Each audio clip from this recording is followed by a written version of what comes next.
महाराष्ट्राचा एकच वादा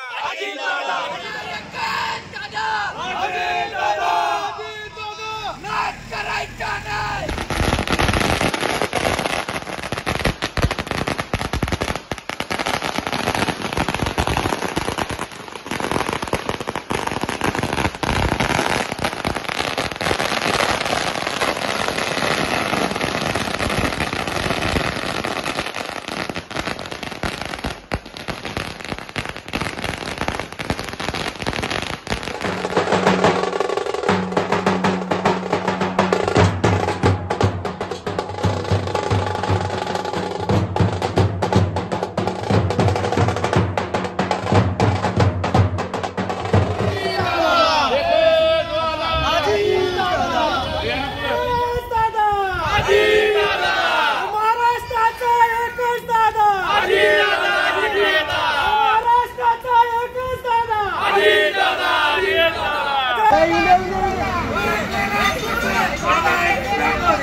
काही मोठ्या मताधिक्याने अजितदादांचा विजय झालाय।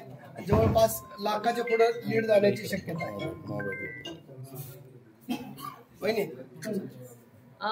आपण पाहतच आहे अजून मतमोजणी सुरू आहे आणि दादांची घोडदौड चालूच आहे, आपण बघतोय। आणि तुमच्या म्हणण्याप्रमाणे नक्कीच लाखाच्या पुढे लीड झालं असं दिसतंय। एकंदर बारामतीकरांनी भरभरून असं दादांना प्रेम दिलंय, कसं बघताय याकडे? खरं तर मी सुरुवातीलाच बारामतीच्या मायबाप जनतेचे सर्व मतदारांचे मी मनापासून दादांच्या तर्फे आणि माझ्यातर्फे मनापासून सगळ्यांचे आभार मानते। त्यांनी नेहमीप्रमाणेच दादांच्या पाठीशी खंबीरपणे उभं राहण्याची भूमिका घेतली आणि दाखवून दिलं की बारामती हे दादांचं कुटुंब आहे खरं तर खऱ्या अर्थानं। अजितदादांना थोड्याच वेळापूर्वी अमित शहाचा देखील फोन आला होता, अशी काय चर्चा झाली का आता? म्हणजे एकंदरीत जी स्वप्न बारामतीकरांचं ती पूर्ण होईल? खरं तर मी तुमच्याकडनंच ऐकते, कारण मी सकाळपासून लोकांमध्येच असल्यामुळे मला कल्पना नव्हती खरं तर। पण सगळ्यांची इच्छा असेल तर चांगलीच गोष्ट आहे। वहिनी साहेब, लोकसभेच्या आणि विधानसभेच्या दोन्ही निवडणुकांना तुम्ही सामोरं गेला, आजचा जो निकाल आहे याच्यानंतर काय भावना आहेत? कारण लोकसभेला दादांना ज्या पद्धतीनं काही गोष्टींना सामोरं जावं लागलं होतं, आजच्या निकालानंतर मतदारांविषयी काय? मतदार राजा शहाणा आहे, आपल्याला माहिती आहे की खूप हुशार आहे आणि दादांचं काम जे होतं पहिल्यापासूनच म्हणजे विधानसभेचा प्रचार करायला सुरुवात केल्यापासूनच बारामतीचा प्रत्येक मतदाराला माहिती होतं की दादांनी केलेल्या कामाचा प्रत्यक्ष अप्रत्यक्ष त्यांच्या जीवनावर झालेला प्रतिसाद म्हणजे जो परिणाम आहे तो प्रत्येक जण बोलून दाखवत होता आणि प्रत्येक जण म्हणत होतं की आम्ही दादांच्याच पाठीशी खंबीरपणे उभं राहणार आहोत।